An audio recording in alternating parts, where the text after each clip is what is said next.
Vous ne connaîtrez jamais, jamais de semblable. Jamais, jamais de semblable, non, non. Jamais, jamais de semblable, non, non.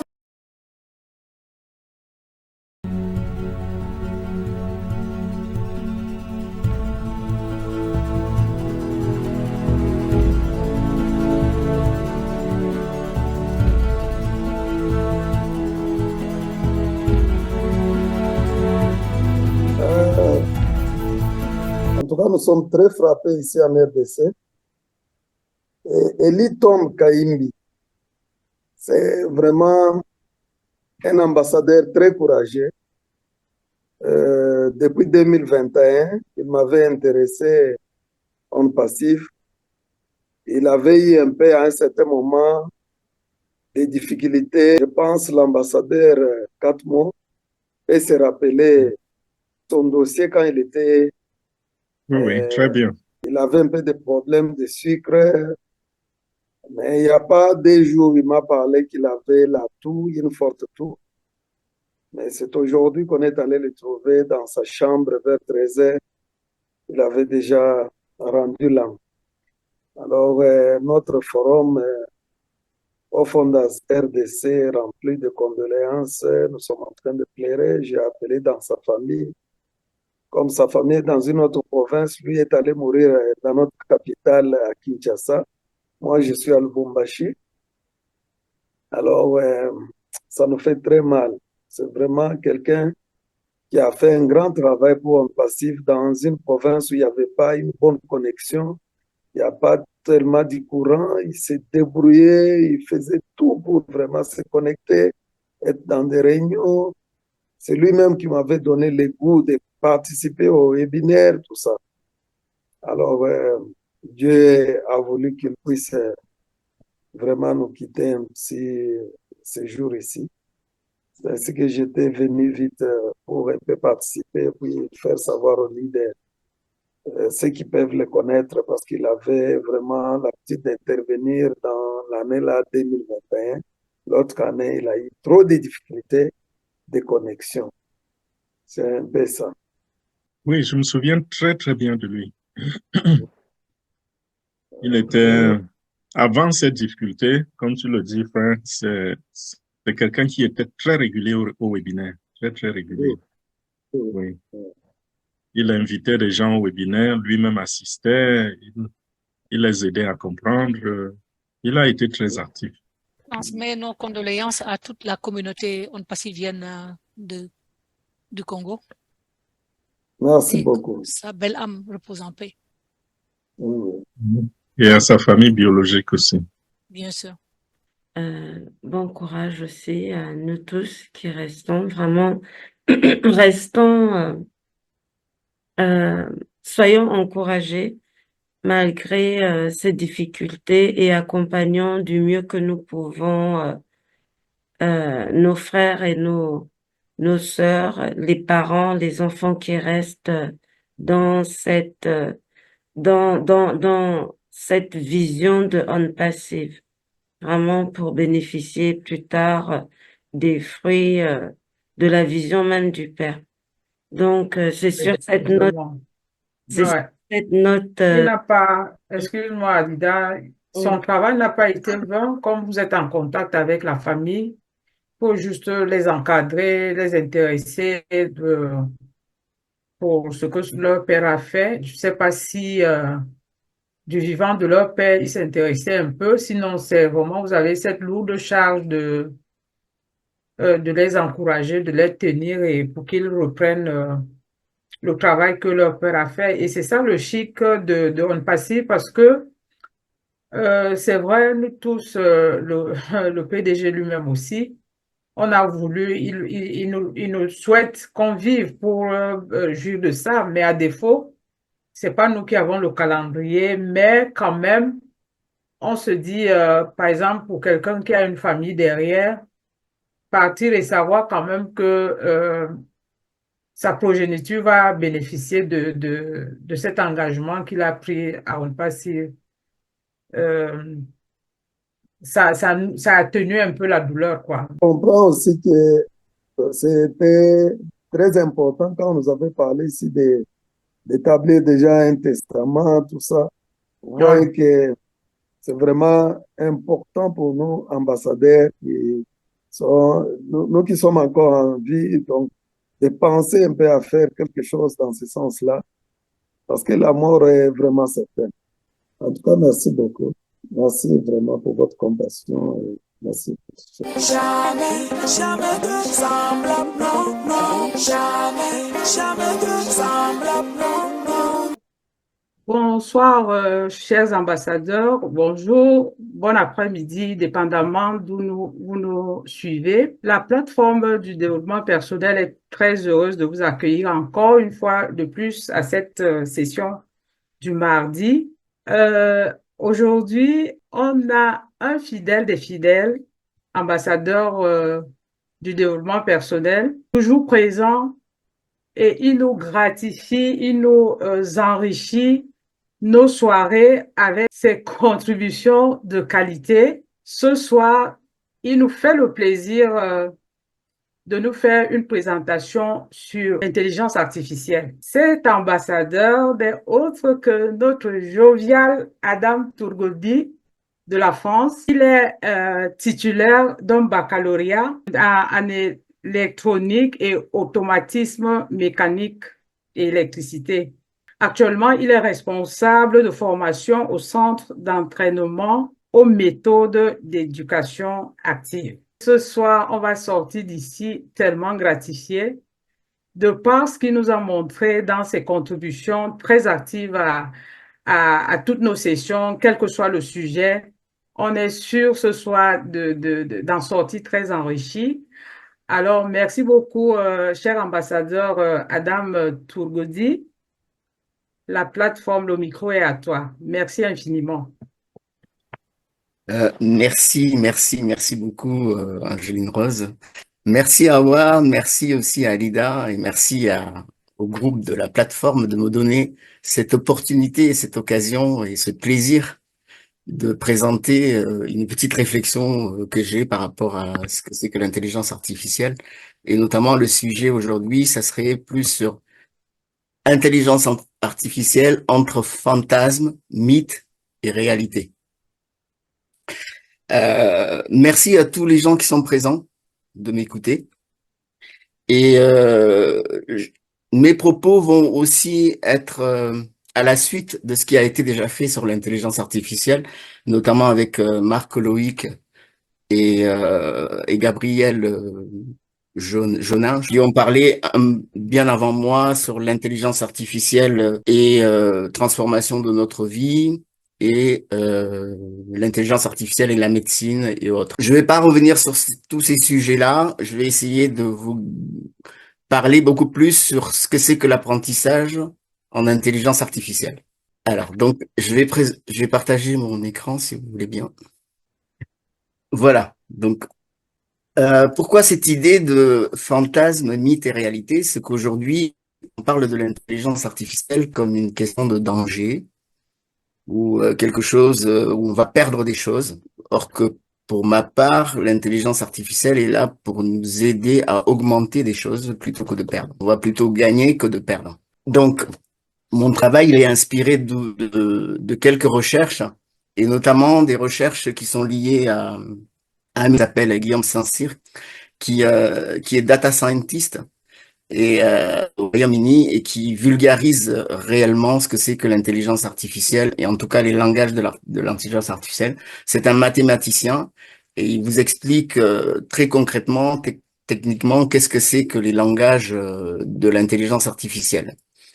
Un autre monsieur qui est un grand monsieur qui est Yann Lequin, qui a écrit un bouquin qui s'appelle Quand la machine apprend, la révolution des neurones artificielles et apprentissage profond, qui lui aussi vulgarise, c'est un des pères fondateurs de l'intelligence artificielle, vous allez le voir, puisque j'ai fait une chronologie des langages et vous allez voir que il fait partie de ces créateurs, qui lui aussi vulgarise cette connaissance de l'intelligence artificielle. Puis d'autres choses, comme l'intelligence artificielle n'est pas une question, et là c'est plutôt une réflexion plutôt philosophique de ce que c'est que l'intelligence artificielle.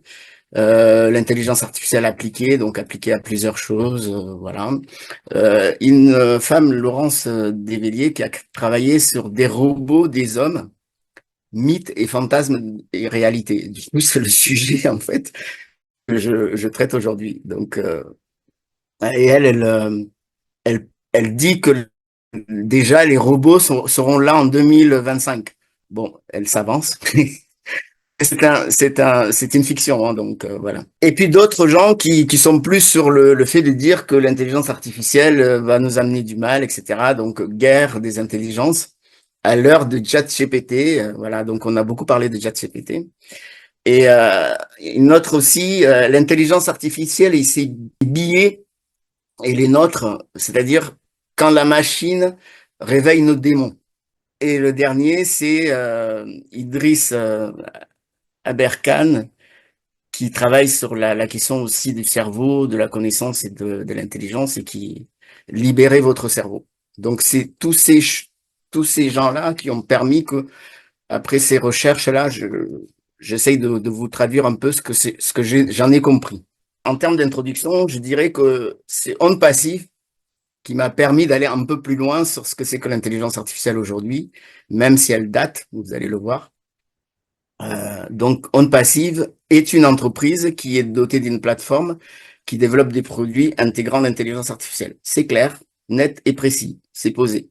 C'est aussi, Ondes Passives est une équipe d'ingénieurs qui travaillent dans des laboratoires, bien sûr, de recherche, des data scientifiques, et qui travaillent en fait sur des solutions basées sur l'IA et qui facilitent l'automatisation à plusieurs niveaux, ouvrant la voie à une transformation numérique significative.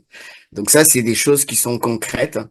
Les produits d'Ondes Passives, tous les produits d'Ondes Passives sont conçus pour, je dirais, surmonter les obstacles et offrir des solutions durables qui exploitent le potentiel de l'intelligence artificielle.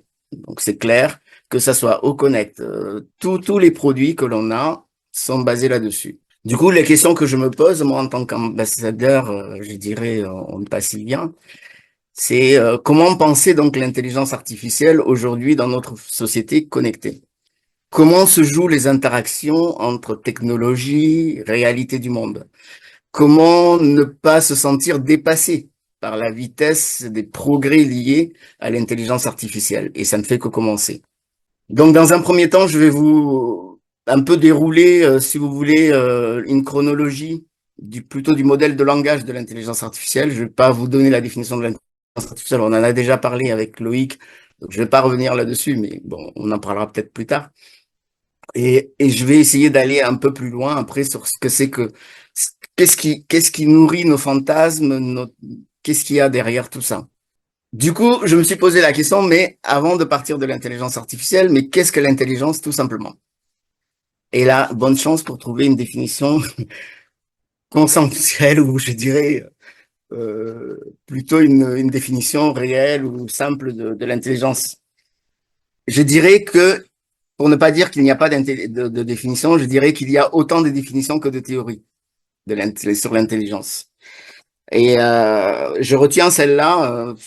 Beaucoup de chercheurs ont dit que l'intelligence, c'est l'ensemble de processus trouvés dans des systèmes ou plus ou moins complexes, vivants ou morts, qui permettent d'apprendre, de comprendre ou de s'adapter à des transformations et des nouvelles transformations ou des nouvelles choses. Donc, et moi, ce que je retiens, c'est que l'intelligence artificielle, c'est une capacité.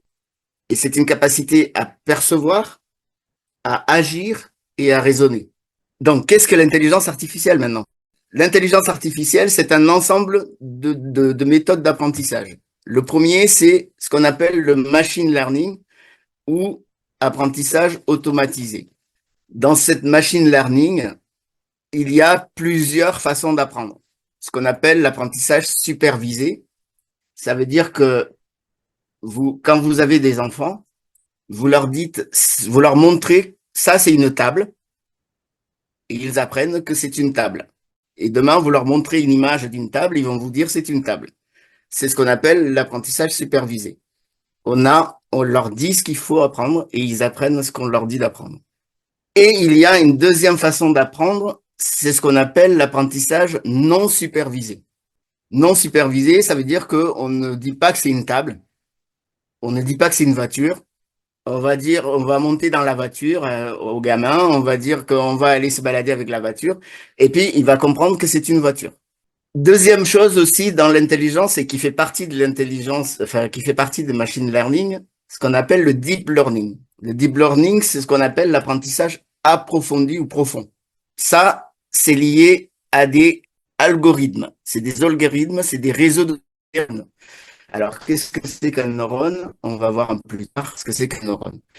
C'est je dirais, c'est des fonctions mathématiques. Pour que tout ça puisse arriver, il a fallu qu'on ait des centres de données, ce qu'on appelle les big data, qui puissent permettre qu'on puisse emmagasiner des connaissances énormes.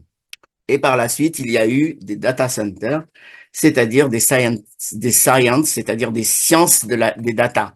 La science des data, c'est des gens qui permettent d'analyser toutes les données, etc. Donc, les origines du langage. Alors, déjà, l'intelligence artificielle, enfin, elle est pas appelée comme ça, commence en 1943. 43, on invente ce qu'on appelle les premiers neurones artificiels. Et donc, ces deux personnes, là, Warren McLeish et Walter Pitt, l'un qui était biologiste, l'autre mathématicien, vont se baser sur le principe de neurones de l'homme pour permettre de créer une fonction mathématique de cette neurone. Donc, si vous voyez bien sur cette image, sur le neurone, là, vous avez ce qu'on appelle des dendrites. Ce sont les entrées, hein, je dirais, hein, tout simplement. Et vous avez ici un canal, là, qu'on appelle l'axone. Et c'est là où il y a le signal électrique. L'être humain, on a des signaux électriques dans notre cerveau. Et ici, vous avez ce qu'on appelle les synapses. Et là, c'est la sortie. Et donc, ces gens-là ont pensé les premières fonctions, je dirais les premiers algorithmes, les premières fonctions mathématiques de ce neurone. Après, arrive 1950. 1950, un super mathématicien qui s'appelle Alan Turing, qui lui, il est plus connu surtout sur son test de Turing. Le test de Turing, c'est quoi? C'est comment la machine va pouvoir déjouer le fait qu'elle soit un être humain.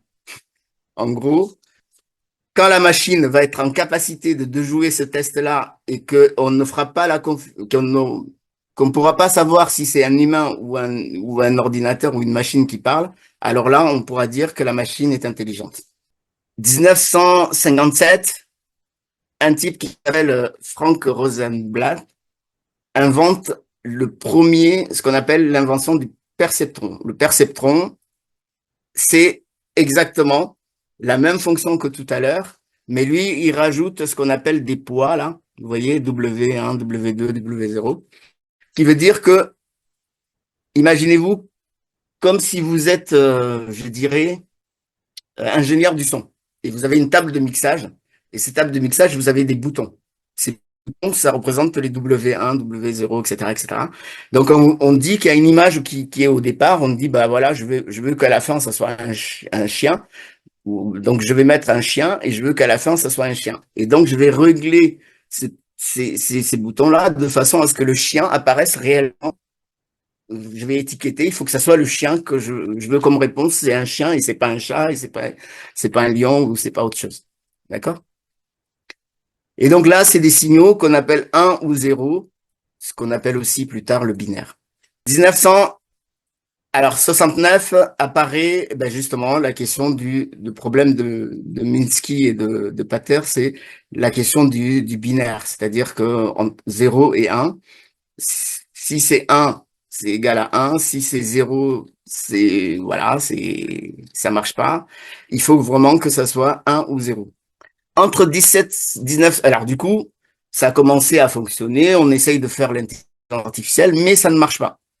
Ça ne marche pas, tous ces neurones-là ne fonctionnent pas. enfin, ne fonctionnait pas très bien. Donc, entre 1974 et 1980, il y a ce qu'on appelle l'hiver de l'intelligence artificielle. Ça ne fonctionne pas. On a attendu donc 1986 pour que Geoffrey Hamilton invente ce qu'on appelle le multicouche. Multicouche, enfin, perception à multicouche, c'est tout simplement la même chose que la première fois, rappelez-vous, le perceptron, mais cette fois-ci, on rajoute d'autres neurones. Il faut savoir que l'être humain, il a entre 86 milliards à 100 milliards de neurones. Et donc, là, à partir de ce moment, on peut mettre une entrée, et ici, là, ça là, au milieu, ça va être le système d'apprentissage, pour qu'à la fin, on ait, à la sortie, ce qu'on veut du départ. Alors, pareil, ça marche pas très bien, enfin, ça marche pas, ça marche, mais pas forcément aussi bien qu'on voudrait. Arrive en 1990, donc Yann LeCun. Yann LeCun est professeur à l'université de New York dans l'informatique et il est aussi directeur des activités de l'intelligence artificielle à Facebook aujourd'hui. Et lui, il a inventé ce qu'on appelle le réseau de neurones convulsifs. Alors, convulsif, c'est tout simplement des convulsions, là, c'est des fonctions mathématiques. On ne va pas rentrer dans le détail, c'est juste pour vous dire, voilà, c'est des fonctions mathématiques. Et il a fallu attendre donc 1997 des neurones récurrents. Pareil, c'est les mêmes façons de fonctionner. Et il a fallu attendre donc 1997 pour qu'une machine batte, je dirais, l'intelligence de l'homme, dans le sens où elle a battu le champion du monde, Garry Kasparov, le champion du monde d'échecs. L'échec est considéré comme quelque chose de très intelligent, de très... voilà. Donc, la première machine qui bat, et c'est un Deep, alors donc Deep Blue, hein, c'est un programme de Deep Learning qui a battu, par IBM, qui a battu le champion du monde. Sauf que le Deep Learning ne fonctionnait pas très bien. Voilà, on pouvait, c'est-à-dire qu'ils ont battu le champion parce qu'ils ont fait apprendre à la machine des milliards et des milliards de coups possibles, ce qui a permis que la machine a pu, le fait d'emmagasiner de la mémoire, a pu battre le champion. Et donc, ils font des compétitions qu'on appelle ImageNet. Et il a fallu donc 2012 pour que George Eaton, avec une équipe, développe un algorithme lié au deep learning qui va gagner le concours. Vous voyez ici, ils étaient à 26, et quelques. Il a fallu donc en 2012, on tombe à 16,4. Et à partir de ce moment, tout le monde s'est mis à faire du deep learning. Aujourd'hui, on est à 3,3, c'est-à-dire que si on arrive à 0, c'est que c'est vraiment quelque chose de très efficace. 2016, AlphaGo, toujours dans les questions de deep learning, DeepMind bat le champion de Go. Alors, le Go, c'est un jeu qui est, alors je dirais en termes de stratégie, il est pire que que les échecs parce que c'est des millions et des millions d'entrées. C'est énorme. Enfin, c'est des capacités énormes. Donc, il bat le champion du monde, Lee Sedol, en 2016. En 2018, il y a un modèle de langage BERT qui arrive. C'est plus sur la question du voix naturelle, qu'on ait une voix plus naturelle, des choses comme ça. Et 2022, boum, arrive ChatGPT par OpenAI. Et là, ça y est, on peut aujourd'hui, par exemple, on peut avoir des choses assez intéressantes avec ChatGPT, mais encore, ça ne résonne pas encore. Ça mémorise, ça a plein de choses parce qu'il va chercher des millions et des millions et des millions et des milliards peut-être de données. et il va pouvoir vous faire des choses très très bien comme il faut, bien montées, mais ça ne permet pas de raisonner, pas comme on le penserait ou pas comme on le dirait. Il serait peut-être capable de vous faire gagner le concours du barreau, mais il pourra pas vous faire une analyse, je dirais, ou alors il faudrait peut-être beaucoup de temps, une analyse, je dirais, plutôt philosophique de quelque chose d'un sujet permanent. Il va vous donner peut-être la trame, mais il ne vous donnera pas un raisonnement. Et 2023 arrive ce qu'on appelle le système d'IA génératif. Système d'IA génératif, c'est que avant jusqu'en 2022, tout ce qui est fait avant, on était très spécifique sur des choses très spécifiques. La machine était très intelligente sur quelque chose de très spécifique, mais qui n'était pas capable d'avoir, si vous voulez, l'envergure de toutes les capacités, que ce soit dans les questions environnementales, etc. Et ChatGPT, par exemple, l'exemple de ChatGPT, c'est la question du texte.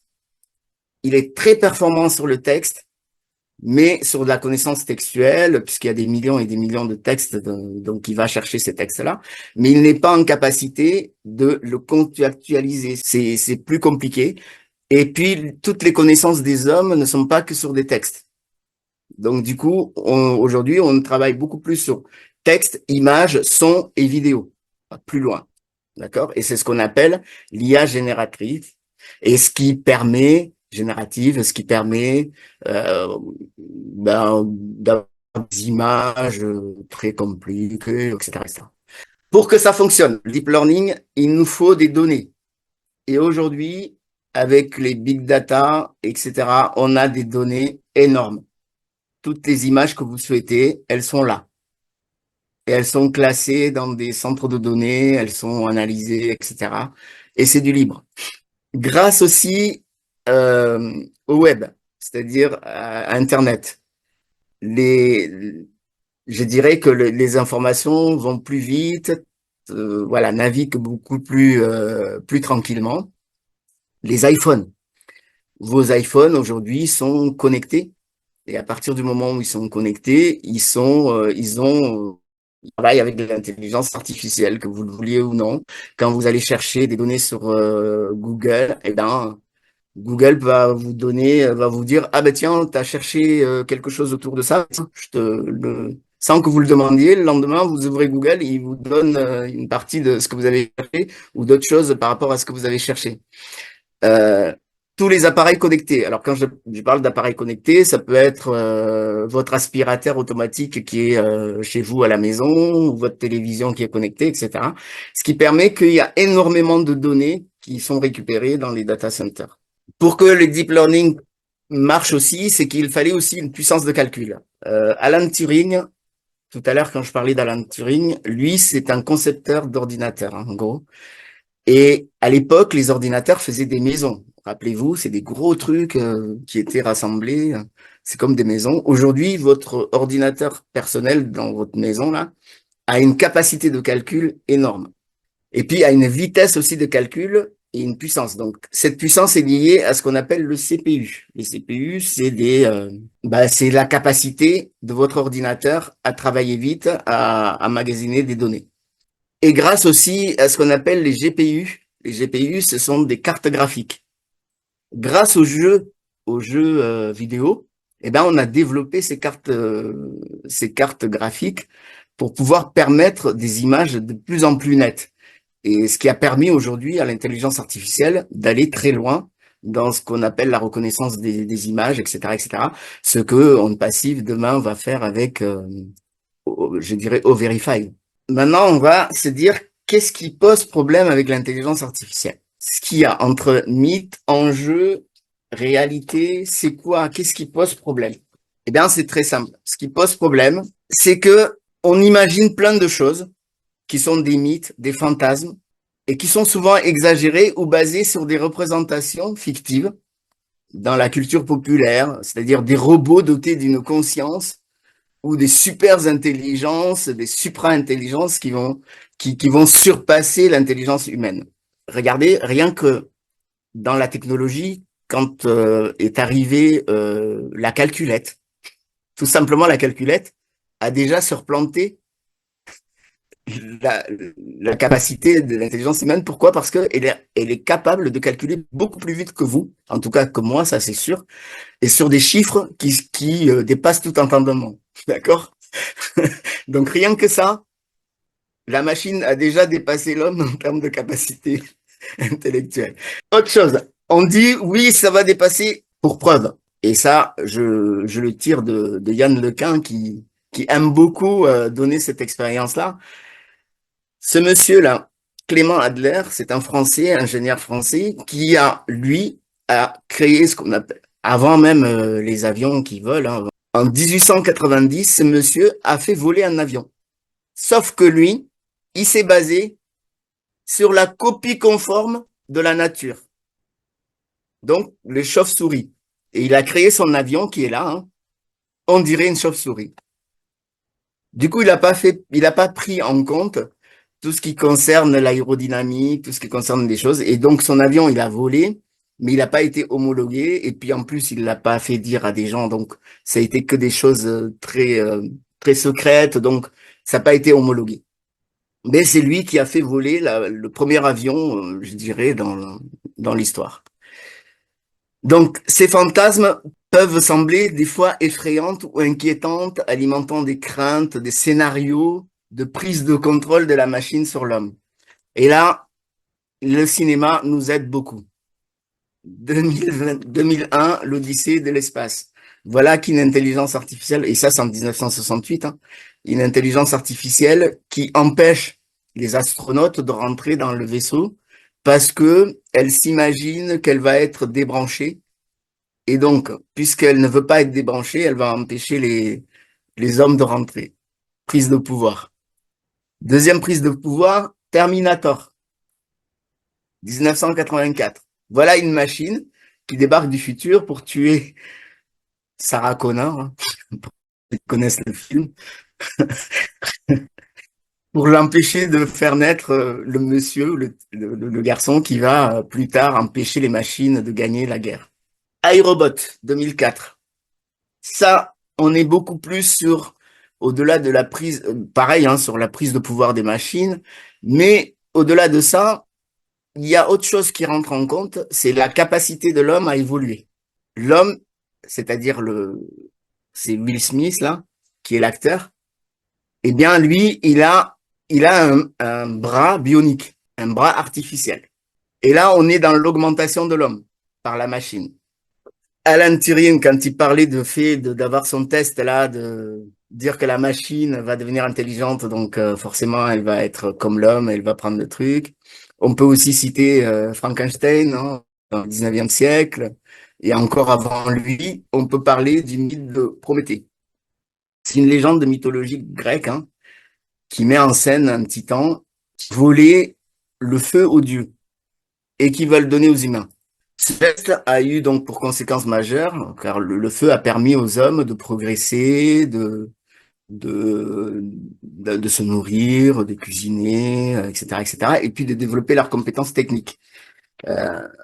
En gros, pour pas mal de philosophes aujourd'hui, on pense que le mythe de Prométhée est souvent, si vous voulez, interprété comme l'allégorie de la connaissance, d'accord? De la créativité humaine, du progrès technologique et des conséquences éthiques, morales, hein, bien sûr, de l'acquisition de nouvelles capacités. Il soulève souvent des questions sur le pouvoir, sur la responsabilité, sur les limites de l'humanité dans sa quête de progrès et de maîtrise de son environnement. Parlons de domination.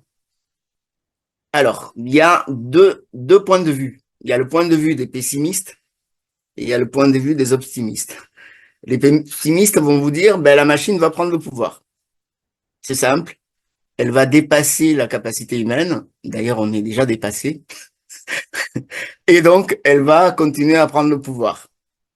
C'est à la fois, ça peut être vrai, mais à la fois, c'est pas vrai parce que cette machine est créée par l'homme. Donc, normalement, si l'homme était intelligent, il va créer cette machine de telle façon à ce qu'elle ne puisse pas prendre le pouvoir sur lui.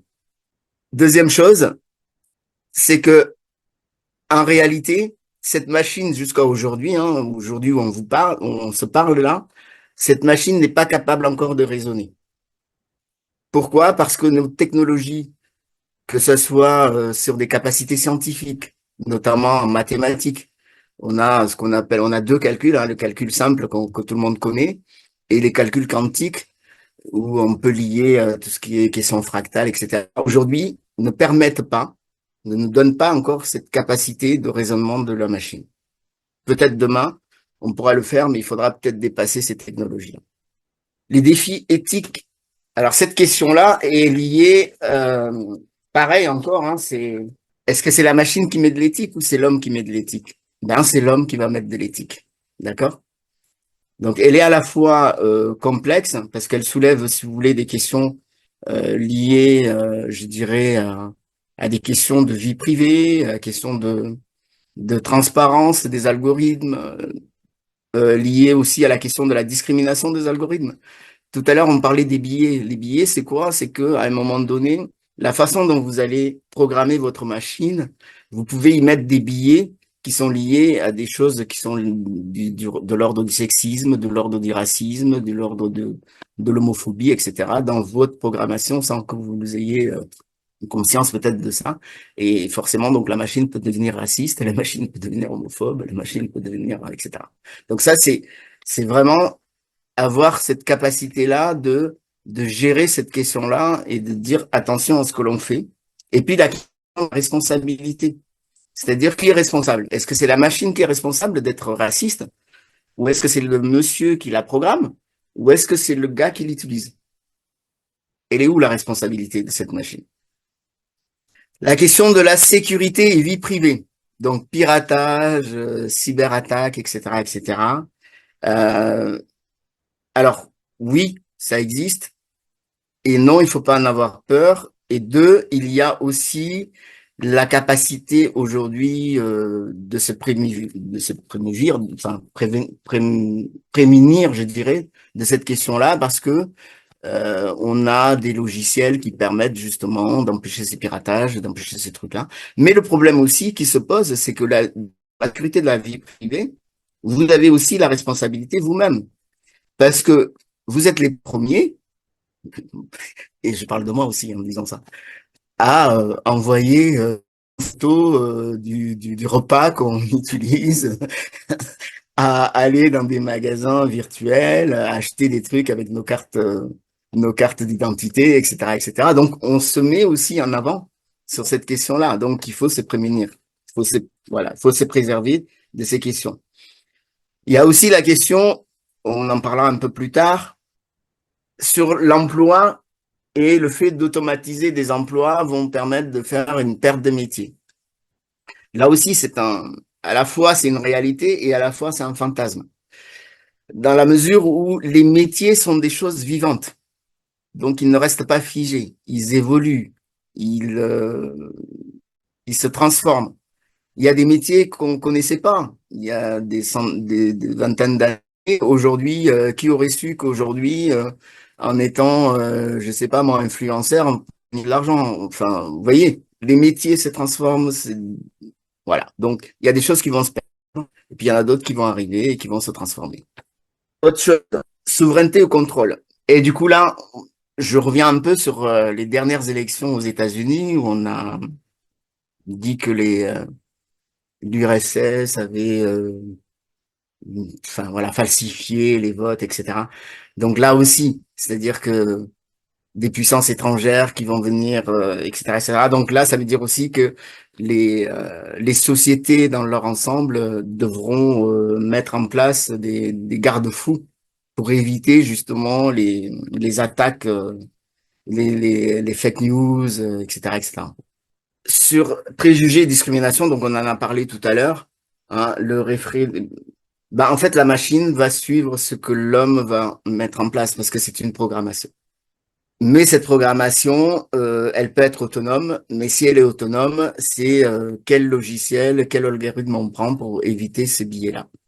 Impact sur la société, manipulation des masses. Donc, j'ai parlé tout à l'heure des fake news. Ben là aussi, encore une fois, c'est-à-dire que qu'est-ce que les sociétés, qu'est-ce que l'école, qu'est-ce que les universités vont mettre en place sur la question de dans la formation. C'est avoir un esprit critique. Mais ça s'apprend. C'est pas quelque chose d'inné, c'est quelque chose qui s'apprend. Tout ça pour dire qu'aujourd'hui, l'intelligence artificielle, c'est aussi ça. C'est-à-dire que en 2022, le 22 septembre 2022, un satellite est allé s'écraser sur une lune. Hein. La NASA avait fait qui est allé s'écraser sur la lune, sur cette petite lune-là, pour que à 11 millions de kilomètres de la Terre. C'est-à-dire qu'ils ont envoyé ça il y a 4 ans avant. Ils l'ont équipé d'une caméra, là, vous voyez, c'est comme un œil, et il est allé très, très précisément à 2 centimètres près, taper sur l'endroit visé pour pouvoir faire changer la trajectoire de cette météorite, pour éviter qu'elle rentre en collision avec la Terre, par exemple. Et ça, c'est hyper intéressant sur la question de l'intelligence artificielle. Avant la conclusion, est-ce que je peux vous passer une vidéo? Ah, l'outline. Ah, Guillaume, qu'est-ce qui vous turlupine aujourd'hui? Mon cousin Théo me parle d'une pizza boostée à l'intelligence artificielle. N'importe quoi. Ah non, non, il a raison. L'agroalimentaire s'y met aussi. Bah, je me demande bien quel goût ça peut avoir. T'as déjà léché un circuit imprimé? Et comment ils font pour mettre de l'intelligence artificielle dans une pizza? Il y a un truc qui m'échappe là. De l'IA à toutes les sauces? Ils ne mettent pas vraiment de l'IA dans la pizza.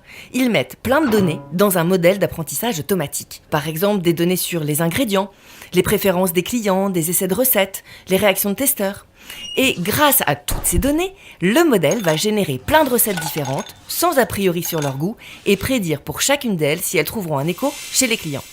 Attendez, si je comprends bien, vous êtes en train de me dire qu'aujourd'hui notre société utilise des statistiques pour créer des pizzas?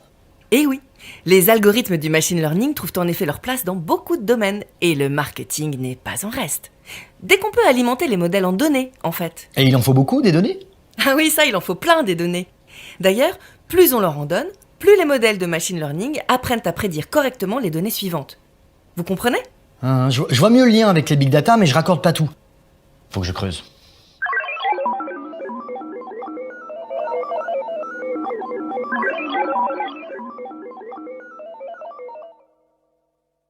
Donc voilà, j'ai plutôt terminé. Et pour donc conclure, je vous partage la citation d'un grand homme africain, un grand penseur, hein, Cheikh Anta Diop, qui dit « Formez-vous, armez-vous des sciences jusqu'aux dents et arrachez votre patrimoine culturel. » Voilà. Merci pour votre écoute. Au passif démontré, prouvé, confirmé, l'unicité. Tu ne peux pas échapper au waouh, waouh, waouh, hein, mon cher Adam. Mon cher jumeau, hein, n'est-ce pas? Ahmed Salah va encore dire, c'est pas ton jumeau, c'est ton mari. Mais là, c'est mon jumeau. En tout cas, dis donc, vraiment, c'est super. Ce qu'on a appris aujourd'hui est très, très édifiant. Je voudrais te féliciter vraiment pour ce temps que tu as pris pour nous édifier. Et vraiment, merci, merci de tout cœur. Surtout que tu es à la veille de tes vacances et tu as sacrifié ton temps pour venir te mettre à notre disposition. On voit que l'intelligence artificielle n'est pas un péril en soi, comme on dit. C'est pas un péril. Je pense que chaque avancée technologique, tout dépend de l'utilisation qu'on en fait, n'est-ce pas? Même le téléphone peut être un péril. Même, je ne sais pas moi. Même l'eau, on dit que si vous buvez plus de, je sais pas combien de litres par jour, vous pouvez mourir. Donc, toute chose utilisée à bon escient peut nous mener à quelque chose de formidable. Et l'intelligence artificielle n'est qu'un outil. Tu nous as montré que c'est un outil créé par l'homme pour paraphraser H, pour gagner du temps et s'adonner à d'autres tâches. par exemple, passer plus de temps avec sa famille, faire des activités philanthropiques, aller visiter les autres fondateurs aux quatre coins du monde, parce que l'intelligence artificielle est à notre service pour faire le travail. Je ne vais pas résumer, je veux dire seulement que je suis époustouflée par ton travail et vraiment, tu nous as fait... Ça se voit que tu es un formateur, mon cher. Tu es allé vraiment nous faire une genèse, hein? Comment on en est arrivé là où on est en ce moment. Et moi, ma question, je ne sais pas si elle est vraiment en rapport avec l'intelligence artificielle, mais je voudrais parler du clonage, Adam. Est-ce que le clonage est en rapport avec l'intelligence artificielle? Moi, je soupçonne que oui. Et on avait vu que les résultats étaient catastrophiques. Par exemple, à l'époque, avec la fameuse Dolly, la brebis Dolly, qui a été clonée en 96, je crois, en Écosse. Et elle a carrément dégénéré parce que elle était clonée à partir d'une brebis de 6 ans et en quelque temps, elle a dégénéré. Il a fallu l'euthanasier, carrément. Bon, après, il y a eu des gens qui ont cloné leurs chiens, leurs chats, que sais-je encore, moyennant des sommes d'argent. Donc, c'est un outil, on dirait, qui est au service de certaines personnes qui sont fortunées, qui peuvent faire ce qu'elles veulent. C'est interdit, je sais, dans certains pays, mais c'est autorisé dans d'autres. Donc, c'est une question seulement, c'est une ouverture. Je mets ça en rapport avec une vidéo que j'ai vue sur une de nos plateformes de WhatsApp. On a montré des milliers de bébés. Je ne sais plus si c'est en Corée, au Japon. En tout cas, c'est en Asie. Des bébés identiques. Et il paraît que les parents pouvaient choisir le sexe, etc. Donc, je pense que aussi l'intelligence artificielle n'est pas étrangère à ça. Bon, tu vas me dire que peut-être c'est le côté positif ou négatif, hein, parce qu'après tout, hein, si les gens n'arrivent pas à faire des enfants, l'insémination artificielle et tout ça là, est-ce que c'est pas aussi une forme d'intelligence artificielle? Les gens qui conservent les leucocytes ou autres, enfin, c'est le sperme hein, ou les ovules pour les femmes qui travaillent en ce moment, qui ne veulent pas faire d'enfants et qui attendent quand elles ne veulent, elles sont capables maintenant, qu'elles ont gagné leur vie et qui veulent faire des enfants. Donc, tout ça là, c'est le problème d'éthique, quoi. Donc, ma question, elle est multiforme, hein, mais je ne veux pas m'aventurer je ne veux pas parler davantage parce que je suis sûr qu'il y a plein de personnes qui veulent poser des questions. Ah ouais, peut-être sur la question que tu poses sur le clonage. Oui. Alors peut-être que l'IA va aider en termes d'analyse technologique, etc., des données, etc. Mais comme on l'a vu tout à l'heure hein, sur l'IA, hein, si l'homme essaye de créer la nature, il n'y arrive pas. Et c'est très compliqué. Avant que je passe la parole, j'aimerais saluer une dame qui nous a beaucoup manqué, une dame qui était partie à la Mecque, une Hadja, et cette Hadja a prié pour Onde Passive, et je suis sûre que ces prières vont être exaucées et que bientôt les pommes vont venir. Bienvenue à toi, ma chère Hayette. Bismillah. Voilà. Bonsoir.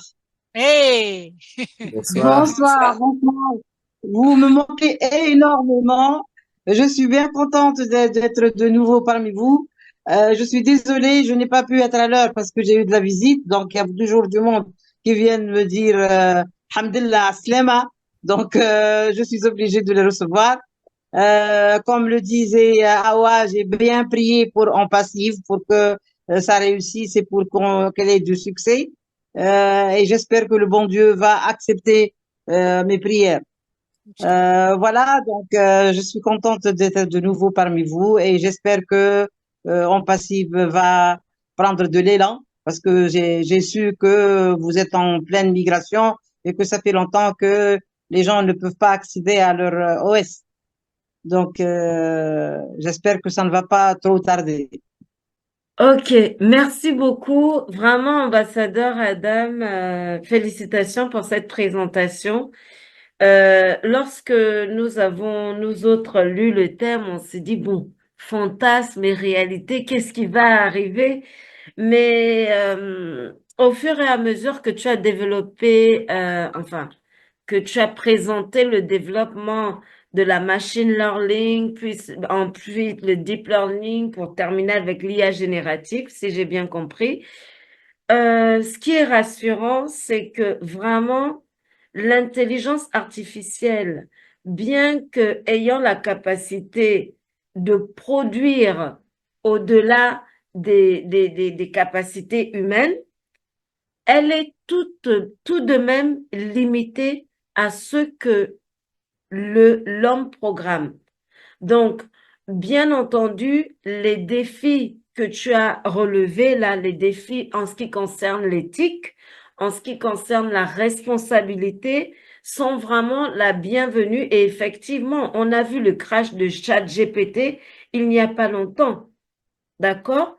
À qui revient cette responsabilité-là? Donc, ce sont des questions qu'on doit se poser, mais vraiment, merci beaucoup d'avoir fait le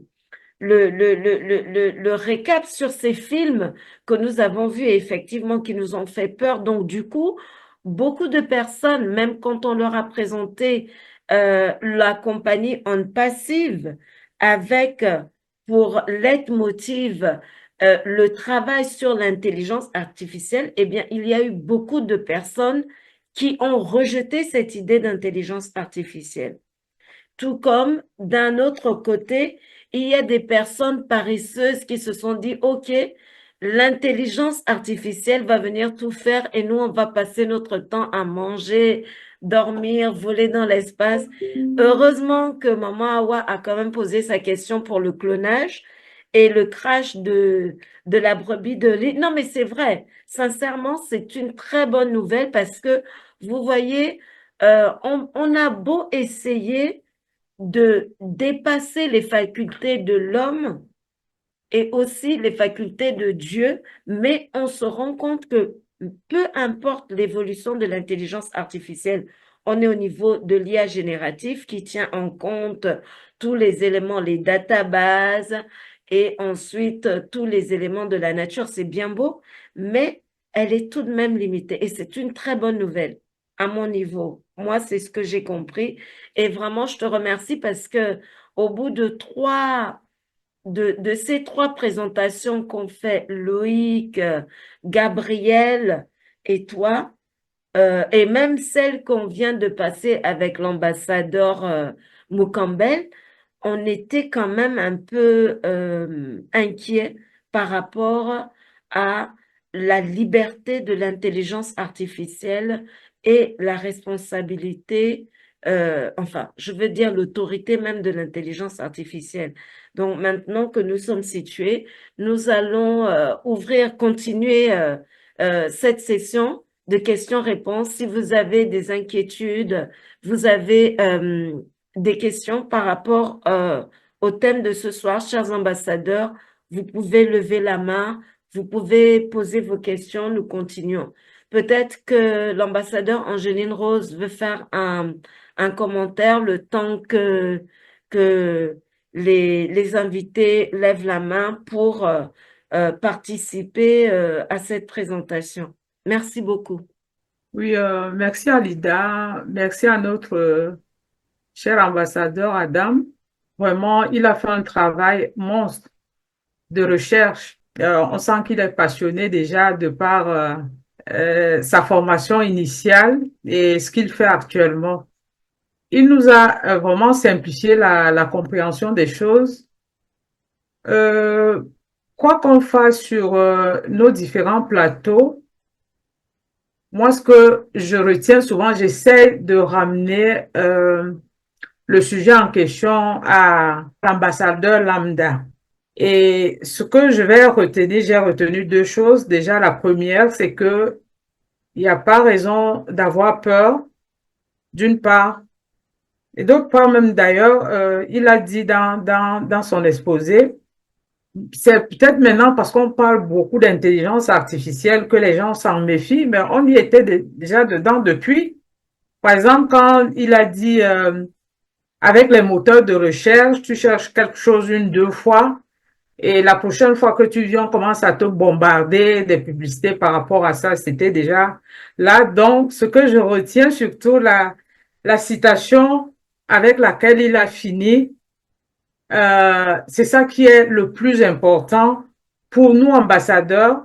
Et je crois qu'on y est parce que sur toutes les plateformes, les personnes qui se sont donné la peine, qui ont l'esprit ouvert pour apprendre, parce que on n'a même pas de choix de se mettre à la page par rapport à toutes ces nouvelles technologies, et tout cela passe par l'apprentissage. N'ayons pas peur des choses, essayons de se donner la peine. C'est pas évident pour nous tous, malgré, par rapport à nos compétences ou bien à nos âges, mais avec la volonté, on voit ici, lors de ces moments de partage, que beaucoup d'entre nous ont vraiment évolué parce qu'ils ont eu la volonté d'apprendre. Donc, merci infiniment. On n'attendait pas moins de notre ambassadeur Adam, comme je l'ai dit à l'introduction. Il nous a vraiment toujours animé nos sessions avec ses contributions de qualité. On sent que c'est quelqu'un de passionné, c'est un chercheur, quoi. Merci beaucoup. Et on espère que il y aura beaucoup de contributions par rapport au thème. Merci. On a la main de Didier. C'est bon, Didier? Oui, ok. Félicitations effectivement pour cette présentation qui était très didactique et qui permet effectivement de souffler sur de la réflexion, de la recherche de compréhension de ce grand sujet qui est très vaste. Et j'avais aussi en mémoire une explication ou une approche de Monsieur H du sujet, et qui voulait justement dire qu'il fallait pas facilement aller dans le sens de croire que parce que l'intelligence artificielle, donc comme outil, va devenir de plus en plus présent, que nous, il faudra qu'on puisse se dire, voilà, on ne devra plus spécialement faire de choses, etc., et qu'on va pouvoir se reposer sur du confort et les lauriers. Parce que ça va dans plein de sens différents. Je vais vous donner un exemple de réflexion où, par exemple, ici en Belgique, on a une société Audi, oui, qui, pour des raisons XY de choix commerciaux, marketing et de déploiement de leur technologie, leur capacité technologie, mais viennent de fermer ici sur Bruxelles, donc une usine à l'horizon de 6 à 1 an, avec des milliers de gens qui ont perdu leur emploi. Donc, mais une personne qui travaille dans son boulot, les revenus qu'elle a, c'est pas uniquement pour elle, c'est aussi pour sa famille, ses enfants, sa femme, et bon, la vie sociale. Donc, c'est une nouvelle qui a impacté des milliers de gens. On parle de 2500, 3000 personnes qui perdent leur emploi avec toute leur famille, c'est colossal. Et d'un autre côté, on entend que grâce à l'intelligence artificielle, et Dieu sait si c'est la personne dont je vais parler est vraiment donc dans le cœur du sujet, avec Elon Musk. Donc, on sait que les usines qui produisent les voitures, Tesla, donc sont des usines qui travaillent avec un nombre mais très limité de personnes. Donc, parce que tout est automatisé, et c'est un investissement colossal au départ de centaines de millions de dollars. Mais une fois qu'ils l'ont fait, je veux dire, tout tourne donc sans que spécialement les hommes doivent mettre les mains dans des tâches ingrates ou pénibles, etc. Et après, la question, elle redevient humaine. C'est qu'est-ce qu'on fait avec cette situation où des robots, j'ai vu une vidéo qui montrait donc la capacité de robots à faire toutes les tâches que, par exemple, les ouvriers agricoles sont capables de faire, donc pour vendanger, pour couper le blé, pour couper les gerbes, pour planter le riz, etc. Et on voit dans cette vidéo tous des robots qui sont serrés pour faire chaque tâche différente, mais qu'on se dit, ce robot qui est capable de faire ça, combien de gens il va mettre hors d'activité dans ce qu'il a l'habitude de faire depuis des décennies et depuis longtemps. Et là, la question revient à où allons-nous, et la question revient sur l'être humain. Exactement aussi avec la notion de drone. Si vous faites des semailles et que pour semer des champs, etc., ils utilisent des drones au lieu des êtres humains, tous ceux qui étaient habitués à faire un travail de saison avec des rituels, etc., avec des fêtes de saison, des fêtes de vendange, tout ça, qu'est-ce qui va se passer avec toute la vie et la culture de tous ces gens, de tout ce monde agricole, ce monde donc, et ça c'est ici maintenant on a donc cette avancée et le progrès de l'intelligence artificielle. Et moi je me demande si la question n'est pas aussi importante de revenir à l'essentiel sur l'être humain et qu'est-ce qu'on fait avec tout ça et qui a le droit de dire on fait ou on ne fait pas. Et donc ça c'est aussi une grosse préoccupation à côté du sujet lui-même, je pense, de revenir sur le côté humain. Et on n'a pas donc intérêt à traîner trop pour ne pas être complètement obsolète dans des tâches qu'on a l'habitude de faire ou qu'on a appris toute notre vie avec les études qu'on a faites, et qu'on vous dise à un moment donné, ben, il n'y a plus de travail pour vous, les robots sont là, il n'y a pas de souci, vous pouvez ne plus venir, on a tout modernisé, il y a des machines qui font ça à votre place. Ça, c'est aussi une grosse question humaine qui est liée à ce développement de l'intelligence artificielle et de tous les progrès. C'est un peu ma réflexion sur ce que je viens d'entendre par rapport à tout ce progrès concret qui se réalise, quoi. Merci beaucoup, Didier Vital. Ces points de réflexion sont très importants, comme tu le disais. Peut-être que Adam veut revenir sur certains dires par rapport à ces points de réflexion. Oui, tout à fait. En fait, oui, effectivement, la place de l'homme va se poser, mais la place de l'homme aussi sur la question du travail. Est-ce que demain, est-ce que c'est le travail qui doit nourrir l'homme ou c'est autre chose? Du coup, l'évolution, elle est là aujourd'hui. Est-ce qu'on l'arrête ou est-ce qu'on ne l'arrête pas? Et donc, il y a deux pensées. Il y a ceux qui disent non, il faut la ralentir, il faut arrêter, il faut faire des moratoires. Il y a des chercheurs qui disent que l'intelligence artificielle, c'est dangereux, etc. Puis t'en as d'autres qui disent non, attendez, c'est l'évolution naturelle des choses. C'est-à-dire que aujourd'hui, avec les technologies, les nouvelles technologies, on va aller de plus en plus vite et ça va y aller. Mais aussi, sachez que on est aussi limité. C'est-à-dire que quand tu parles tout à l'heure de la voiture qui se conduit toute seule, bah oui, effectivement, on en parle depuis pas mal de temps. Mais est-ce qu'elle est sortie aujourd'hui? C'est pas vrai. C'est que technologiquement, on n'a pas encore la capacité de permettre à une machine de raisonner. Tout simplement. Donc, elle peut pas conduire comme un gamin de 18 ans qui conduit en 20 heures. Vous imaginez le nombre de temps qu'il a besoin pour conduire cette machine? Il faut un temps énorme. Donc, rassurons-nous, ça va arriver sûrement. Il y a sûrement des changements dans des métiers, mais peut-être pas dans tous les métiers. Ouais. Et puis, il faut se poser la question du travail. Effectivement. Je suis d'accord avec toi, Didier. Ok, merci beaucoup. Merci de la réponse. Alors, nous attendons tous ceux-là qui ont des questions, des contributions, vous pouvez venir. En plus, nous avons un invité que nous aimons très bien voir dans nos webinaires. Il s'agit de notre grand Catmo qui est qui nous a tellement bien présenté la compagnie OnPassive avec toutes ses prouesses technologiques. Et voilà, donc bonsoir à toi, Grand Catmo. Alida, si tu permets, avant que Grand Catmo ne prenne la parole, moi j'ai une question pour lui et j'allais la poser à Adam. Heureusement qu'il est arrivé. Parce que quand même, j'ai glissé le sujet devant Grand Catmo et je savais que il allait faire des pieds et des mains pour venir et voilà qu'il est là. Bonsoir, Grand Catmo. Un jour, quand bonsoir Lida, bonsoir Amazon. Bonsoir tout le monde. Tu nous avais présenté un jour quand on parlait de quoi? C'est comment qu'on appelait ça? Comment live, Alida? C'est toi qui connais le sujet là. Laptop lifestyle. Laptop live, oui. Lifestyle. Et Grand Catmo nous avait dit, je crois, que l'intelligence artificielle arrive à être tellement précise que même, je sais qu'au niveau des avocats, par exemple, ils arrivaient à 80% de précision.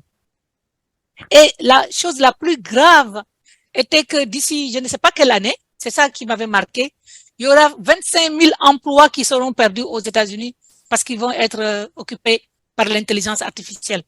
Même si notre Adam nous a brossé la chose en nous disant qu'en ce moment, il y a des métiers qui existent et qui n'existaient plus, qui n'existaient pas avant, n'est-ce pas? Quand on dit même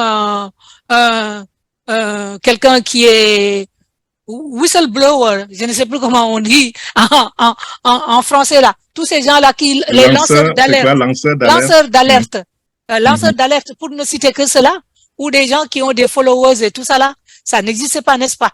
Mais quand même, il y a une menace quand même si Adam dit que est-ce que c'est le travail qui doit faire vivre l'homme? Et en même temps, je demande si c'est pas le travail qui fait vivre l'homme. Qu'est-ce qui fait vivre l'homme? Voilà. Mais si tu veux la définition du mot travail, c'est tripalium qui veut dire torture. Hein. et Papa Osong a dit toujours c'est broke, toujours que tu es toujours fauché. Voilà. Donc job c'est out of job, qu'on est broke, voilà, on est fauché. Voilà, mon cher Katmo, c'était une espèce d'hors d'œuvre pour te souhaiter la bienvenue. Merci d'être venu. Voilà, merci. Bon, comme tu le disais aussi, Awa, j'ai fait des pieds et des mains. Je me contente souvent de la rediffusion sur YouTube. Et merci déjà, Adam. Merci pour ce moment. Merci pour ce partage. Merci pour ces connaissances. Et Didier, j'ai suivi ton débat tout à l'heure. Vraiment, tu sais, c'est un sujet très, très complexe. On ne peut pas couper la poire en deux. On ne peut pas être d'un côté ou de l'autre. Je pense que nous allons, enfin, à mon avis, quoi. Ça, c'est à mon avis. Je pense que nous allons simplement regarder en arrière et voir ce qui s'est passé avec l'avènement des grandes technologies et adopter le même comportement. Parce que, en réalité, le souci de l'évolution de l'humanité reste toujours. Tant que nous sommes des humains, tant que nous existons, nous avons le devoir de découvrir ce que Dieu a créé pour nous. Parce que, au fil des ans, on s'est rendu compte que nous ne sommes qu'à une infime fraction de la découverte de ce qui existe en réalité. Chaque année qui passe, c'est des nouvelles découvertes qui éblouissent l'humanité, il y a un siècle, qui aurait pensé que il existera une technologie comme l'Internet. Et même quand je parle de l'Internet, je vais trop loin. Le téléphone, même déjà, ça a été une découverte qui a complètement changé les comportements des uns et des autres, qui a facilité la vie des humains. On est passé à d'autres choses, je veux dire, l'Internet, après c'était la blockchain, maintenant on parle de l'intelligence artificielle. Donc, comme je disais, regardons en arrière, voyons ce qui s'est passé avec, par exemple, les années de l'industrialisation. Lorsqu'on a créé les premiers robots qui sont rentrés dans les usines de production en masse des pièces ou alors la construction de l'automobile, des navires et autres, il y a des milliers d'emplois qui ont été perdus. Mais comme le disait Adam tout à l'heure, chaque technologie qui arrive crée aussi de nouveaux emplois. Il y a de nouvelles choses qui se conçoivent et qui ont besoin des experts dans ce domaine-là. Je vais prendre l'exemple de l'Internet. Pas seulement l'Internet, mais l'Internet associé à ce qui a accompagné comme les applications. Il y a quelques années seulement, il était impossible pour vous de vous asseoir à la maison et de prendre votre téléphone, de commander une pizza, n'est-ce pas, et qu'on vous la livre à la porte.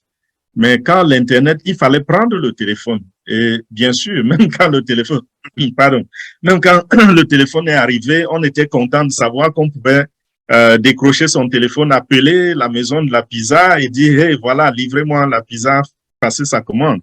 Après, c'est devenu l'Internet. On n'a plus besoin d'appeler qui que ce soit. On va juste sur l'Internet, on ouvre l'application et on commande sa pizza et elle est livrée à la porte. Aujourd'hui, c'est même jusqu'aux voitures. Vous pouvez acheter une voiture, elle vous est livrée à la porte sans jamais parler à personne.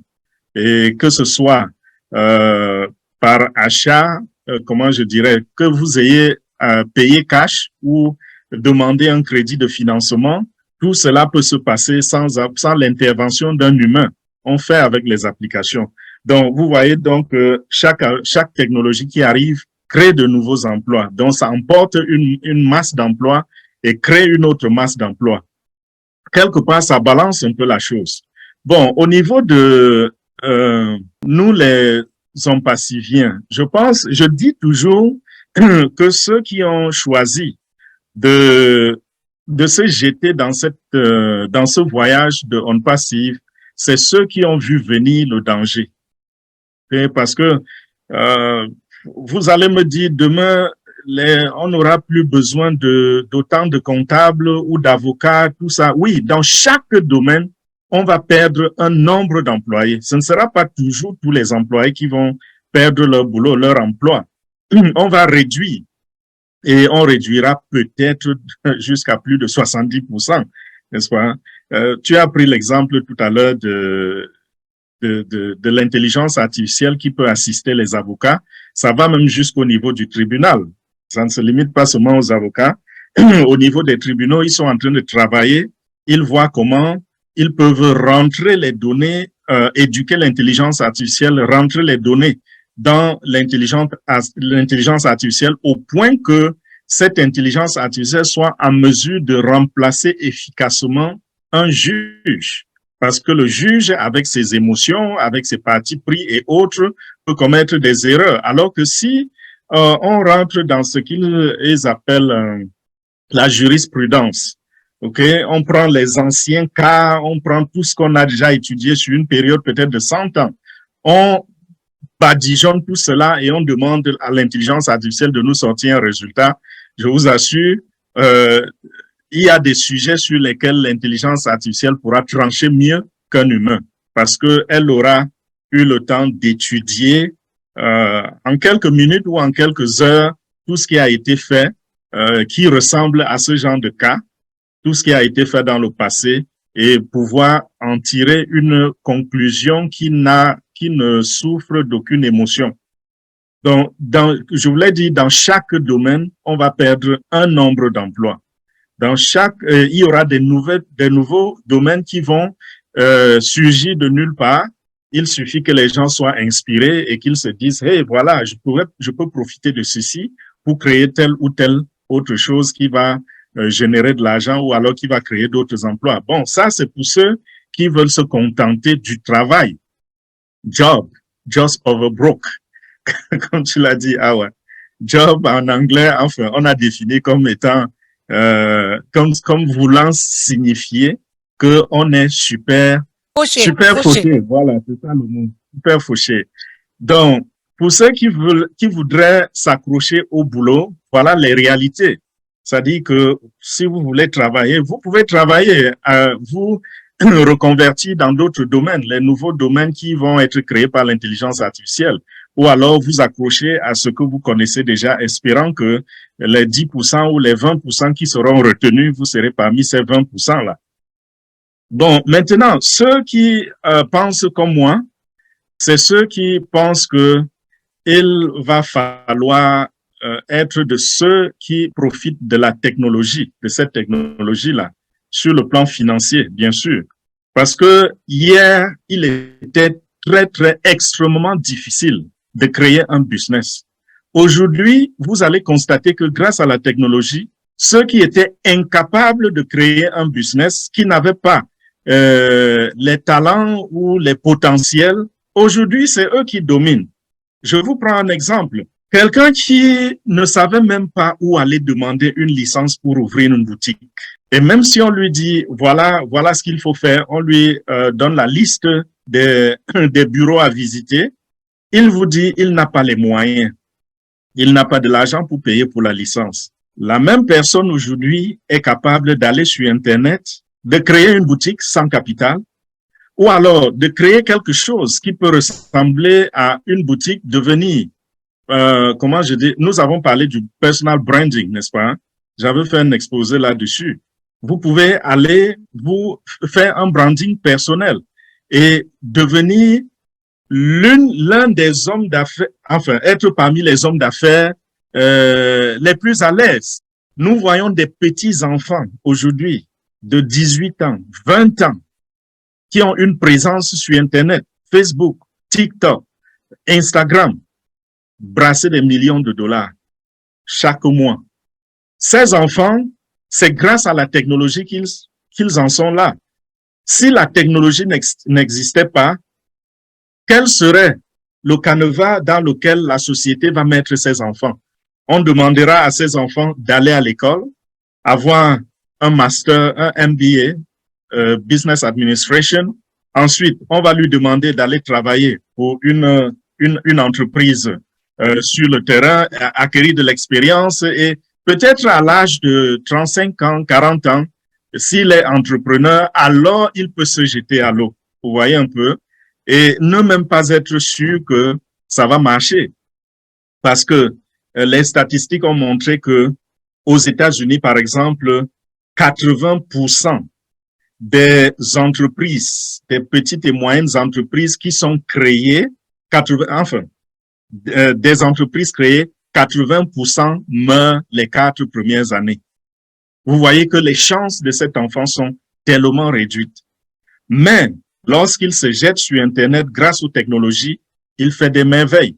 Nous voyons en Afrique aujourd'hui des enfants qui n'avaient aucune chance pour l'avenir, en train d'ouvrir des chaînes YouTube et à la fin du mois, vous voyez un enfant qui se retrouve avec 150 000 francs CFA, 200 000 francs, 300 000 francs CFA parce qu'il a eu quelques vues et quelques likes sur YouTube. Et qu'est-ce qu'il a fait? Il a juste compris que il faut aller quelque part, voir des gens qui sont en train de s'amuser, filmer quelque chose qui va captiver l'attention des uns et des autres, poster sur Internet et gagner de l'argent grâce à la monétisation. Vous voyez un peu. Donc, voilà comment la technologie va nous amener à perdre des emplois, gagner des emplois, faire des choses qu'on ne pouvait pas faire avant, mais soyons de ceux qui profitent de cette technologie.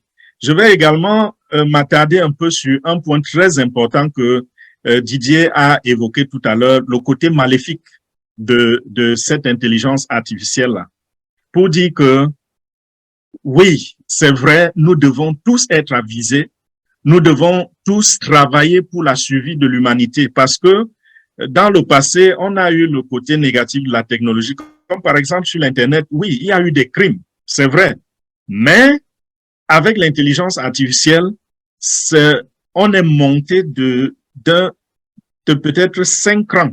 On est allé encore plus haut avec l'intelligence artificielle. Quand on parlait de crimes avec l'Internet, on pensait à quoi? On pensait à la cybercriminalité. On pensait au trafic des organes. On pensait au trafic des mineurs. On pensait au trafic des jeunes filles. Le trafic sexuel. Voilà les choses qu'on regardait quand on entendait parler de la criminalité sur Internet. Aujourd'hui, c'est plus grave que ça. Je vais prendre un exemple, peut-être il n'est pas bon parce que je n'ai pas encore fait la recherche là-dessus. Il y a quelqu'un qui m'a soufflé dernièrement, peut-être quelqu'un ici pourra confirmer si c'est vrai. J'ai pas encore recherché, donc je ne suis pas très sûr de ce que je dis. Mais ça pourrait arriver si ce n'est pas encore arrivé. On me parlait de Apple qui est soit en train d'obtenir ou qui a obtenu une patente pour ses iPods. Et cette patente lui permet d'intégrer l'intelligence artificielle dans les iPods, de façon que vous mettez vos iPods aux oreilles, vous écoutez votre musique et tout. Eux, au niveau du bureau, derrière, enfin, l'administration, derrière iPod est en mesure de lire vos pensées grâce à l'intelligence artificielle. Vous voyez où on veut en venir? Le projet, par exemple, de Elon Musk, c'est vrai, il était le premier à tirer la sonnette d'alarme disant que demain, l'intelligence artificielle peut contrôler l'humanité et kidnapper l'humanité, n'est-ce pas? Mais lui-même, il dit cela, il fait ce bouquin pendant qu'on est en train de débattre son propre projet va dans ce sens-là.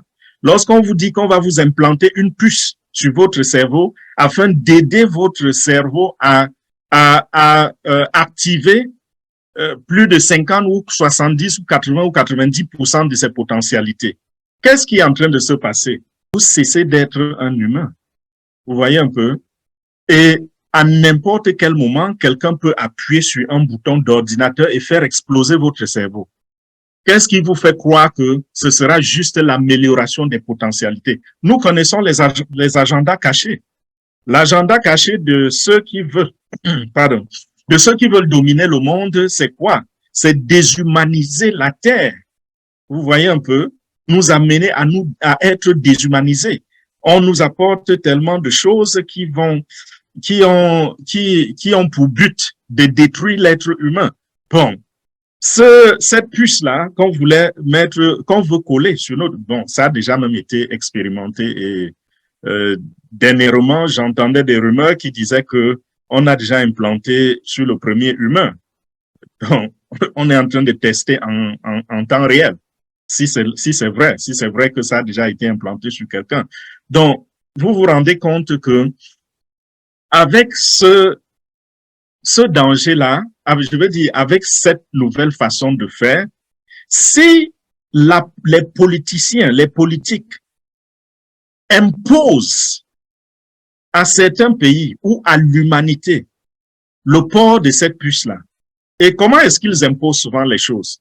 Ils vous disent, OK, nous sommes la compagnie à Bragarabra qui fait dans la technologie, nous sommes les plus puissants du monde, nous dominons tel ou tel domaine.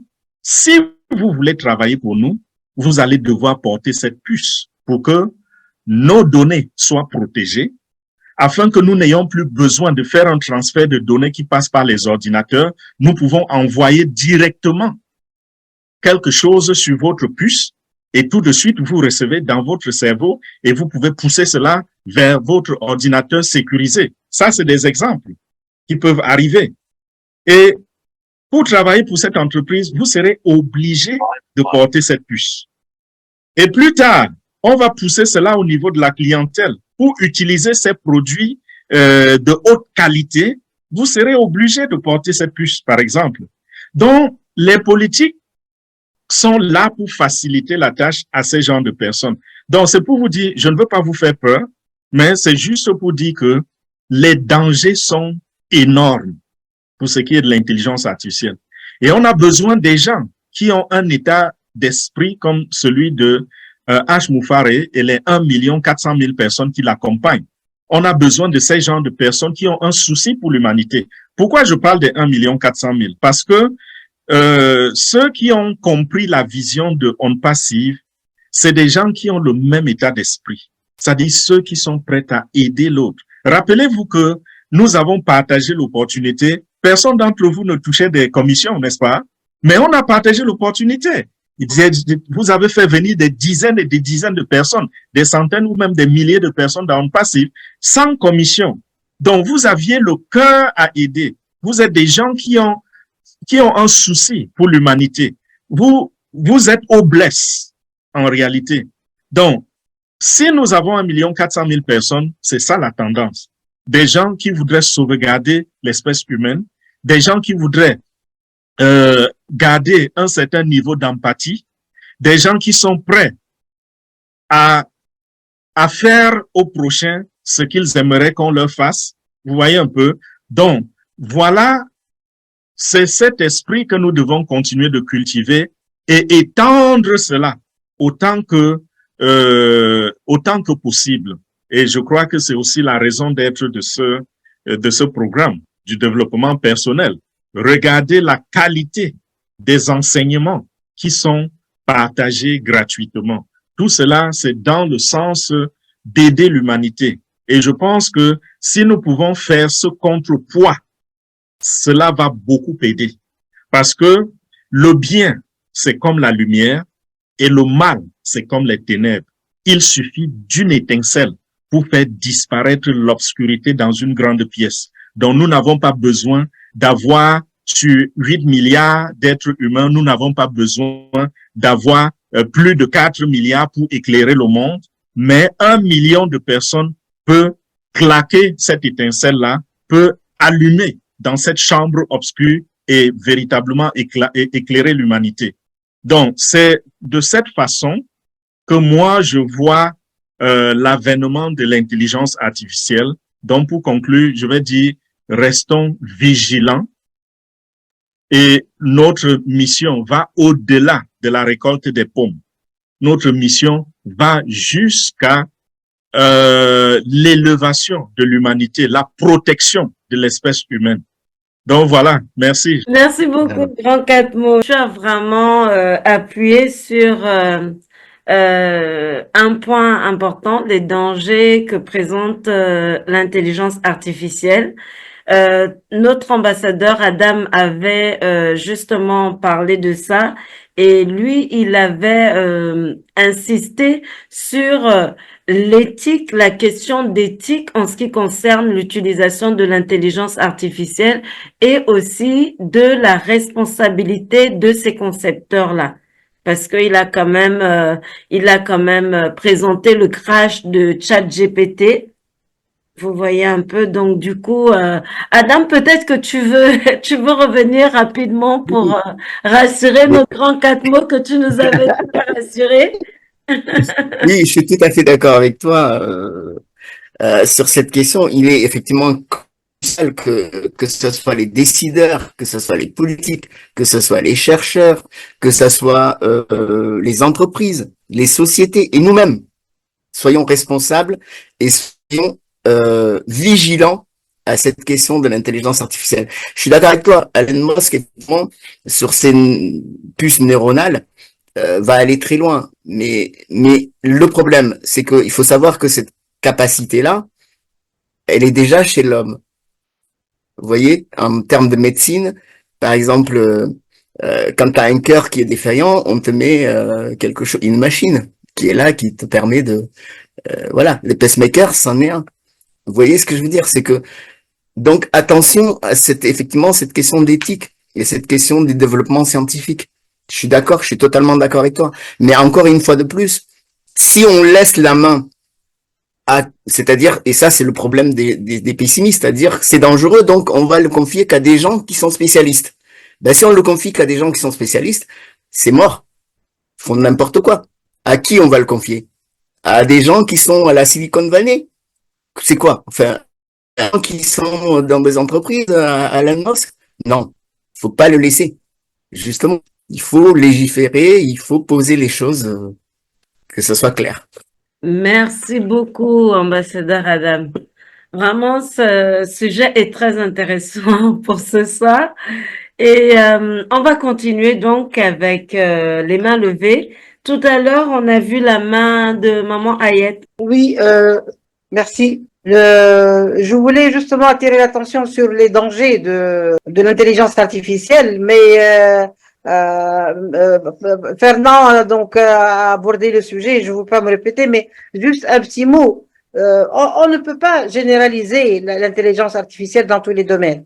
Par exemple, en matière de médecine, on ne peut pas confier la médecine à l'intelligence artificielle. Je me rappelle, on nous a montré une machine devant laquelle l'être humain se met debout et elle lui dit, vous avez un problème de cœur ou un problème de foie, je ne sais pas quoi. Moi, personnellement, je ne crois pas que ce soit aussi fiable parce que ton médecin, il a l'historique de ta vie. Il te connaît quand est-ce que vous avez eu une grippe, quand est-ce que vous avez eu un malaise, et ce n'est pas la machine qui va connaître et qui va te poser des questions à propos de tout ton historique médical.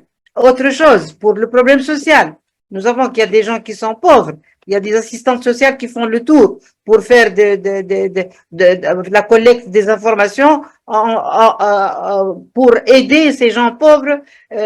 Donc, comment est-ce qu'on va faire? Le gouvernement, comment est-ce qu'il va savoir le degré de pauvreté qu'il a dans la population si ce n'est pas des gens qui vont faire du porte-à-porte et collecter les informations? Donc, il y a plusieurs choses que l'intelligence artificielle, à part le fait que elle va créer, d'accord, de l'emploi, peut-être bien, c'est sûr, parce qu'il y a de la nouveauté, mais elle va en supprimer plusieurs. il y a beaucoup de gens qui vont souffrir, surtout les gens qui ont un niveau intellectuel bas. Qu'est-ce qu'ils vont faire? Bon, tout à l'heure, Katmo parlait des jeunes de 18 ans qui gagnaient beaucoup d'argent par l'outil informatique, mais tenez une discussion avec eux, ils n'ont pas un niveau intellectuel important. Il n'y a pas seulement de l'argent qui compte dans la vie. Merci beaucoup. Donc, ce sont des inquiétudes. Alors, Adam, tu veux peut-être la rassurer? Non, mais en fait, l'intelligence artificielle est une création de l'homme. Donc, c'est l'homme qui décide de ce qu'il va en faire. Et effectivement, il y a des hommes mauvais. On le sait. Les lobbying qui cherchent de l'argent, ils ne vont pas s'occuper des autres. Ils vont ne chercher que leur intérêt. C'est justement ça la question. C'est-à-dire que est-ce qu'on va confier l'intelligence artificielle à des gens qui sont spécialisés ou est-ce qu'on va l'ouvrir? Et c'est le grand débat en fait aujourd'hui. Il y a des scientifiques qui se posent cette question. Ils veulent arrêter, ils veulent mettre un moratoire autour de l'intelligence artificielle parce que ça les dépasse. Mais est-ce qu'on doit le fermer? Si on le ferme, c'est terminé. C'est-à-dire qu'il n'y a que des gens qui vont monopoliser, qui vont prendre le pouvoir là-dessus et qui vont faire n'importe quoi. Or que l'ouverture, et ça c'est l'Internet. Alors effectivement, il y a le côté obscur de l'Internet, mais il y a le côté ouvert de l'Internet. L'Internet, c'est aussi parce que c'est ouvert que il y a des modérateurs qui posent des choses et qui régulent la chose. Et c'est ça qui va se passer avec l'intelligence artificielle. Mais si on la ferme, c'est terminé. Il faut légiférer, bien sûr. Justement, c'est le mot que je voulais utiliser, légiférer. Il va falloir que des personnes tirent la sonnette d'alarme et que ça parvienne aux oreilles des parlementaires, par exemple. Il faudrait que dans chaque pays, des parlementaires amènent ce sujet à la table des réflexions et que finalement quelque chose soit adopté. Parce que s'il n'y a pas une sorte de centralisation au niveau de la prise de pouvoir et que chacun se sente libre à son niveau de naviguer dans cet univers sans aucune barrière, c'est là où ça va atteindre des proportions qui deviendront incontrôlables. Et qui sait, peut-être que notre espèce sera réellement kidnappée un jour si on laisse ce libertinage là.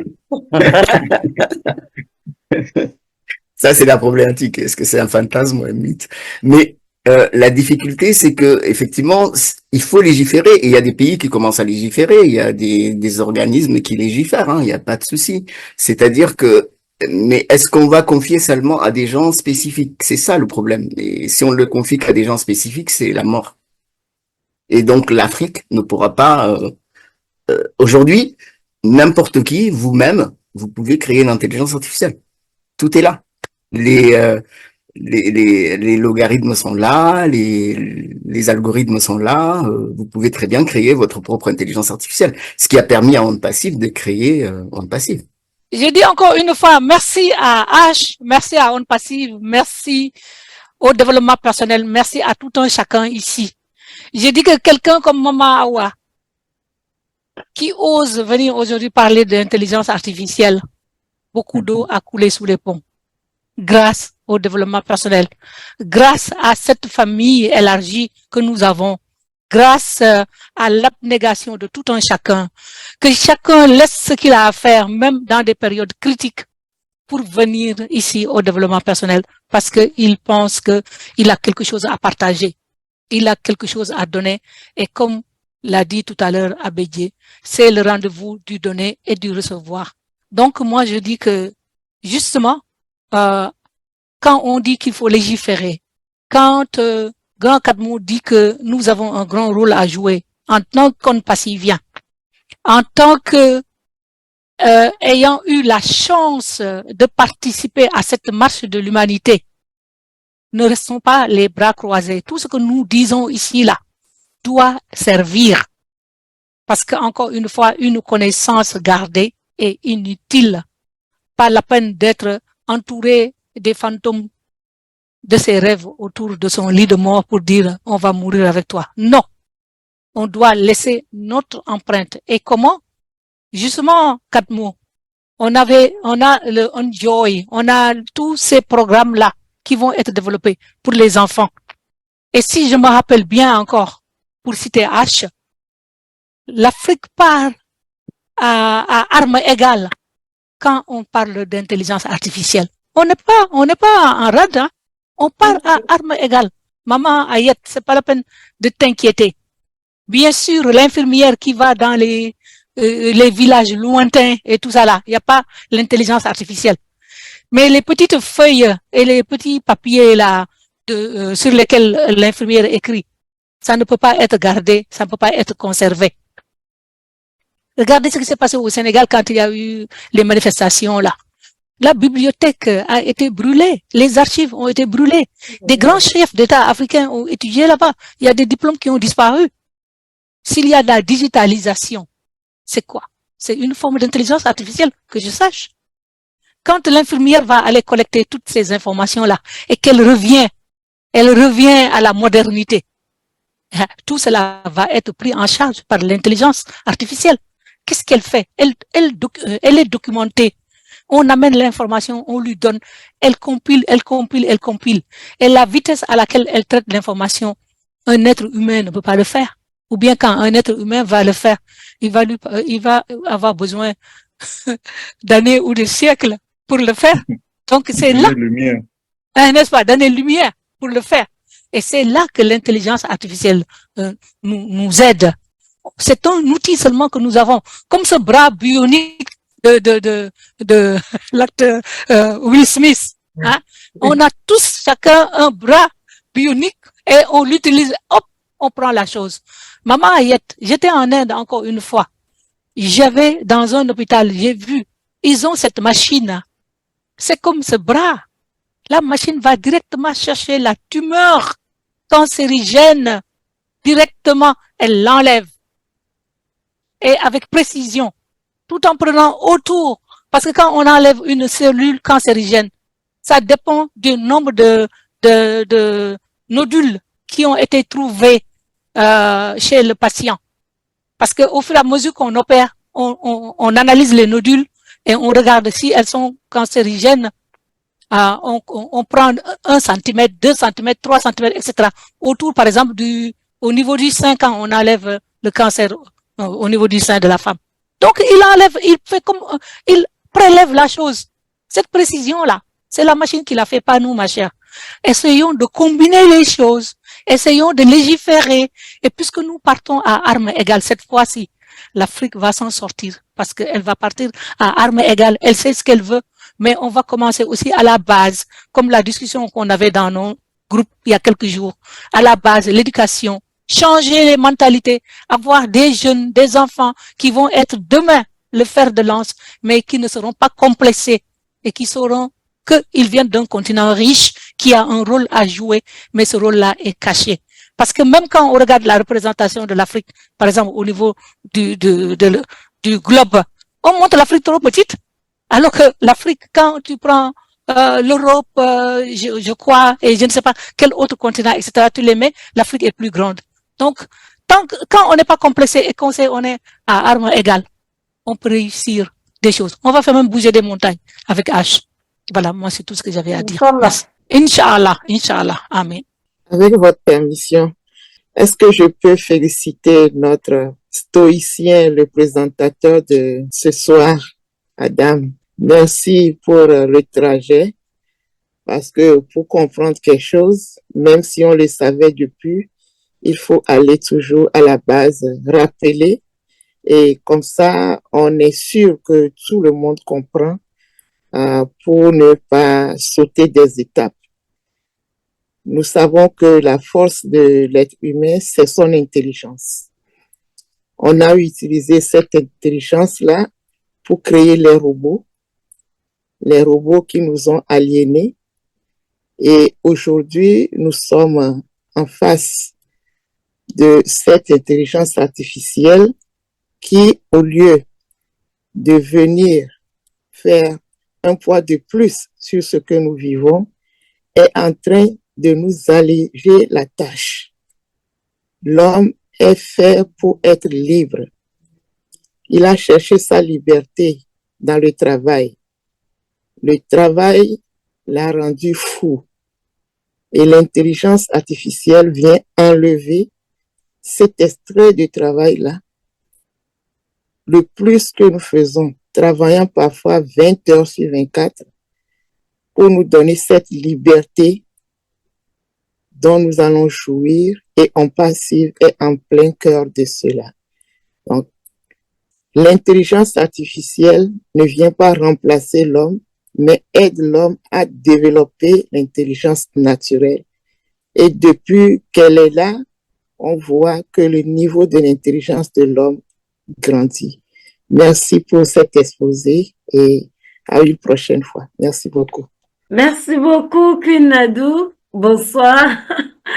Merci d'avoir suivi et merci pour cette belle contribution. Nous allons peut-être donner l'occasion à notre invité de nous donner quelques mots de conclusion par rapport à ce thème, ce débat riche de ce soir.